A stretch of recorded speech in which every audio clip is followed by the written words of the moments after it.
Hi, I hope you've had a good day. I've had a couple days I haven't done any stories. I had some work done on my teeth. Remember a long time ago when we read the story and I told you I had a toothache? Yeah, well, my toothache is all better, thank you. And today we're going to do the story of Kauai of Menehuneland. And I want you, can you read the little thing in the front? My mom and dad bought this book for me in 1965. So I was 12 years old, and they also shipped me these little dollies from Hawaii. So these little babies are like, how old are they, Tim? A lot. A lot old. Close to 50 years or more than 50 years. I don't know. I'm not good at math. You figure it out. Anyway, I better get started. It's kind of a long story, and I might read it in chapters so that you don't get too tired. But I will tell you, there's going to be a dragon, so you might want to pay attention. Let's start. The first book is How Kauai Got His Name. And I'm going to read the little introduction quickly. If you remember fairy tales about little leprechauns and elves, if you can imagine a Hawaiian village where little people live who are no taller than a flower. This is how big they were in real life.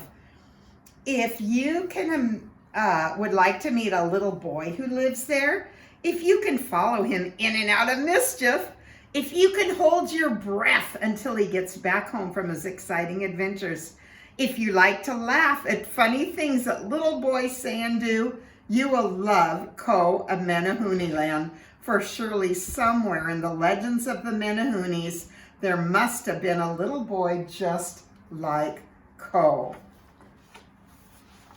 And this is a little picture, but you don't really need to look at the picture because he looks just like him.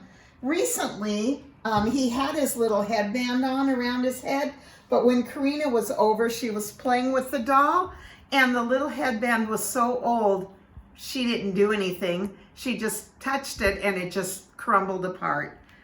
Many, many years ago, on the island of Kauai, there lived a little Menehune boy. He had so many brothers and sisters, his mother and father ran out of names, so everyone called him, "Hey boy," or "Hey little one," or just "You." Any name that came to their mind, since he was so mischievous and was always getting into trouble. They were always saying, "Stop it." And sometime this little boy thought his name was really Stop It. Oh my, can you imagine a name like Stop It? One bright sunny morning, which started out to be just like every other bright sunny morning, all the Menehunes gathered on the beach for a big hukilau. Everyone was working very hard. They were folding the fishing nets just right. When the nets were placed in the water, they would unfold. And then the Menehunes would be able to catch all the fish the whole village would need to have a big luau that night. I hope you've been to a luau. They're a fun party. Every village was working except for Stop It.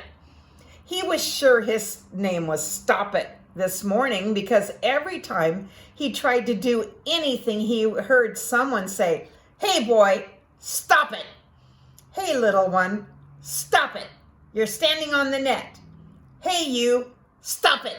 Get out of my way." Finally, his father gave him a big long piece of sugar cane to chew on and sat him on top of a big shell way up on the beach to try to keep him out of mischief. "Little one," said his father, "please try to be good so that we can have our work done. When we are through fishing, we will have the biggest luau you ever saw. But if we don't get our nets in the water pretty soon, the big mo'o sea dragon will see us and eat all the fish in the lagoon, and then we will have nothing to eat. Please try to behave and sit right there where I can watch you." Well, the little Menehune boy sat on the shell, and he did try to behave, but soon he had eaten his sugar cane, Kauai, and he grew tired of watching the others. So, whoops. How's that? So he climbed off the shell and walked closer, and then a little closer, and then a little closer to where the other Menehunes were working. My father doesn't really know how big and strong I am, he said. Does he look big and strong to you? Well, he's thinking he is. So he said, if I grab an end of the net, it will make it much easier to throw. After all, I know that I can throw a net. I'm just as good as those adults in the village. They should be very happy to have me help. And with that, he reached down and grabbed the loose end of a net that was lying on the sand. He tightened his muscles, took a deep breath, and threw the whoops, away he went, flying through the air like a big manu, which means bird in Hawaiian. Look at him go. Oh, my. What's happening? Let me down. How did I get up here? He cried as he went faster and faster through the air. The little Menehune boy looked down, and what did he see far, far below him? He saw the beach, and all those Menehunes were waving their arms and running and shouting, "Hey boy, stop it! Come down here at once. If you're not more careful, you'll fall into the water. You come down here right now." Come down at once, thought that little Menehune boy. I just wish I could. If I ever catch the person who threw me up here, he'll be sorry. I'll show him he can't do a thing like this. Toot, toot, toot, toot, toot. And with that, he landed in the water with a big splash. Oh my. Down, down, down. He went into the water, and his feet hit the bottom with a plunk. Then up he shot like an arrow. He looked around, and what do you think he saw? The mo'o. The little boy looked back at the beach. His mother and father and all the other Menehunes were yelling and pointing at the mo'o. They were telling him what to do because these animals, the sea dragons, they actually eat little Menehune boys. "Leaping ula ula," he shouted at the waves. I guess all the shouting and the noise and the splashing around in the water woke that old moo up. What do I do now? I only wish I listened to my father and stayed on the shell. Oh well, I guess I better say something to the mo'o.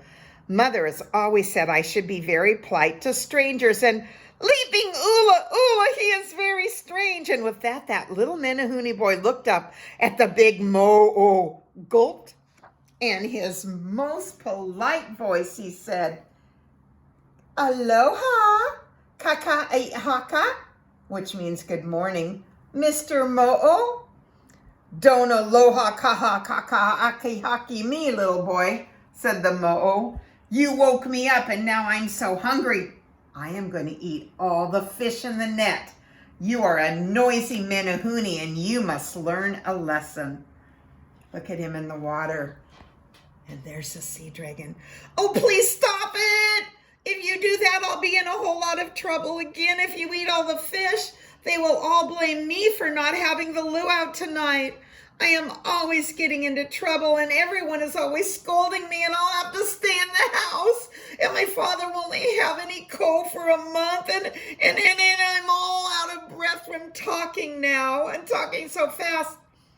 "What's your name, little boy?" said the mo'o. "I haven't even got a name," said the little Menehune. "I have so many brothers and sisters, my mother and father ran out of names." "What's your name, Mr. Mo'o?" "Dimple Darling," said the mo'o. "Dimple Darling?" laughed the little boy. "That is the funniest name I have ever heard for a mo'o. Where did you ever get a name like that?"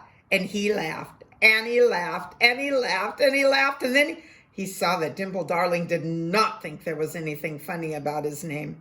"Oh, I'm sorry," said the little boy. "I don't mean to hurt your feelings or make you angry. It's just that name doesn't fit you. You're so big and all that. I thought you would have a different kind of name. I apologize." "Now I am angry," said the mo'o. "Not only am I going to eat all the fish, I'm going to eat all the nets too." and then you Menehunes will never bother me again with your noise, and I will teach you some manners, young boy. I'm going to give you a big spanking." "Ooh, leaping oola oola," thought this little boy. "I've done it all again. Now I have to think of some way to stop Dimple Darling, or all the Menehunes will have nothing to eat for a long time. Besides, if I can make him go away or something, everybody's going to be happy with me, and then I won't even get punished for being so naughty." "Say, Mr. Dimple Darling," the little boy called, becoming more worried and frightened each second, "do you really mean that you will eat all the fish and then the nets?" "I surely do," replied the Mo-o.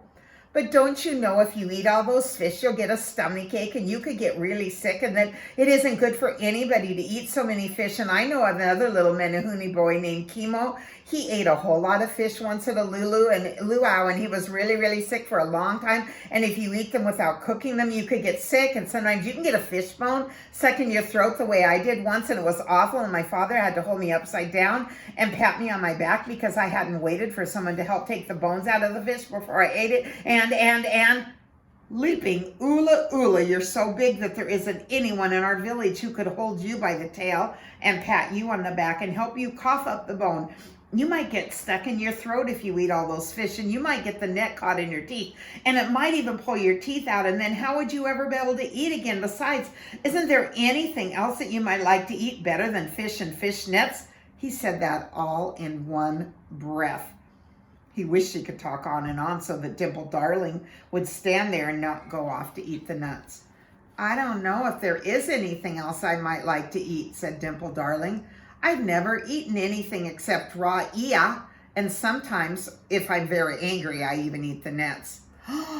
"Do you mean to say you've never eaten things like poi or pineapples or guavas or coconuts? Do you mean that you can honestly tell me you've never truly tasted kou? How is it that you're so big and never tasted real, fresh, sweet, juicy kou?" "Say, boy, what is this kou you keep talking about? Is it a fish or an animal or what?" "Leaping oola oola! You mean to say you don't even know what kou is?" "Kou is sugarcane," said the little boy, "and you don't know what you've been missing."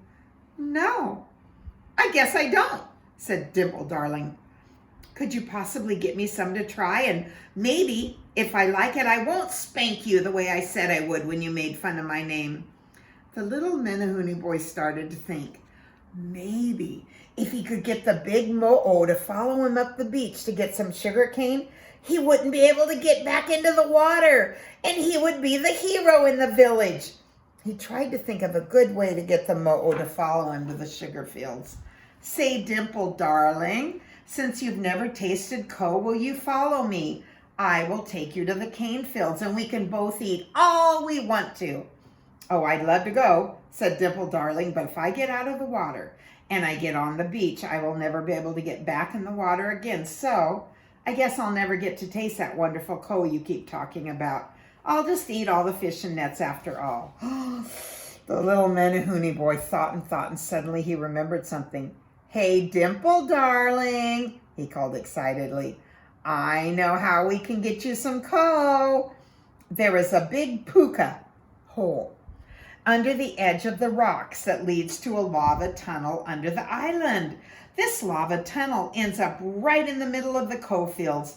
You just follow me and I'll show you the way."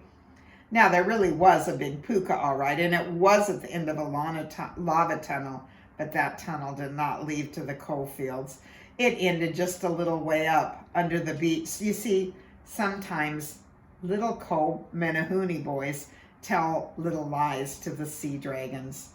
The boy thought that if he could get Dimple Darling to follow him into the tunnel, maybe Dimple Darling, being so big, would get stuck in the tunnel, and then he would not be able to go either forward or backward. So with Dimple Darling caught in the tunnel, the Menehunes would never have to be afraid again of that big Mo-o eating all their fish and sometimes the fish nets. Too bad that Dimple Darling was such a nice Mo-o.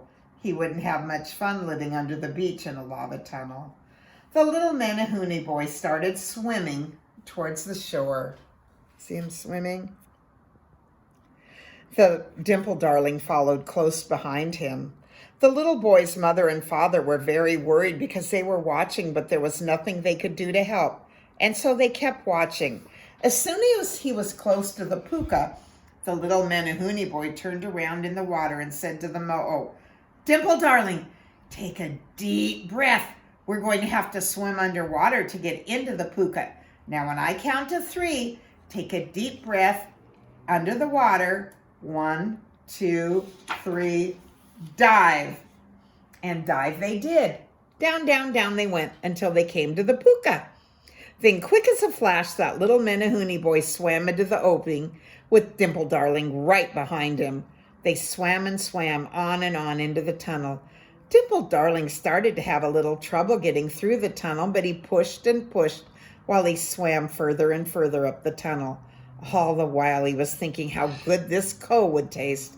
If it were only half as good as the little boy said it was, it would be the best thing he had ever eaten.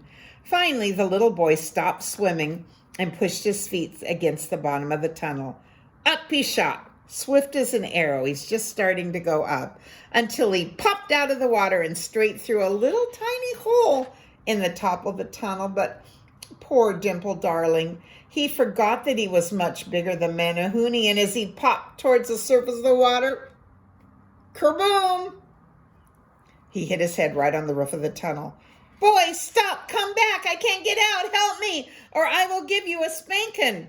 he yelled. "How can you spank me?" the little boy yelled. "You're stuck in the tunnel and can't get out, and now all the Menehunes can fish wherever they want to, and you can't stop them, so ha ha ha." And with that, he rolled over and over, hugging his stomach and laughing at poor Dimple Darlings.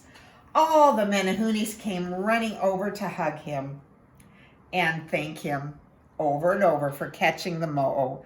Even his mother and father forgot to be angry with him for disobeying them.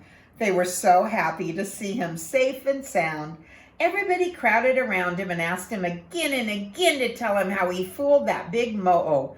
And every time he told the story, he would laugh and laugh how Dimple Darling had been tricked. However, the boy's father did not think it was funny. "Little one," he said, "I think it is cruel to keep Dimple Darling in that tunnel forever and not at least give him some ko. After all, if you did promise him you would give him some, I want you to run to the fields and bring back a whole bundle of ko for Dimple Darling. After all, he couldn't help being bad. All mo'os are." So the little boy ran and got the ko for Dimple Darling and took it to the hole in the rock. "Hey, Dimple Darling," he said, "are you still down there?" "Of course I am, you silly boy," said Dimple Darling. "Where do you think I am? It's so tight in this tunnel I can't get out, and you broke your promise and didn't even let me taste ko. You tricked me." "Well, I have a whole bunch of it for you," said the little Menehune boy and pushed the ko down the hole to Dimple Darling. Dimple Darling gobbled it up, just as any hungry mo'o would, and the next thing that happened, he shot a great big fountain of water straight up in the air from the hole in the rock, and then with his deep voice he cried, "Ko! Ko! Ko! I want more of this delicious ko! Little boy, you were right. It's much better than raw fish and nets. Please get me some more." And so the little boy ran off and got some more ko, and more ko, and more ko. Well, that's how this little Menehune boy got his name, Ko. For whenever Dimple Darling started calling for more ko, the little boy went running off to get it. His mother and father decided it seemed a good name for him, and if he came when they shouted ko, it was all good. Someday maybe you can visit Menehuneland, which is the Hawaiian island of Kauai. You will see a natural wonder there at Kuku'uala Bay. It is a spouting hole called Spouting Horn. I've been there. I bet you probably have too. You can hear a deep noise, whoo, whenever Spouting Horn shoots water up in the air. You will hear many legends about how Spouting Horn actually was created, and now you know the real one yourself. So there's more stories with Ko of Menehuneland, but I'm going to stop right here in case you need to get to bed, and I'll do the rest. You can watch them when you have time. That's all. I love you. Bye.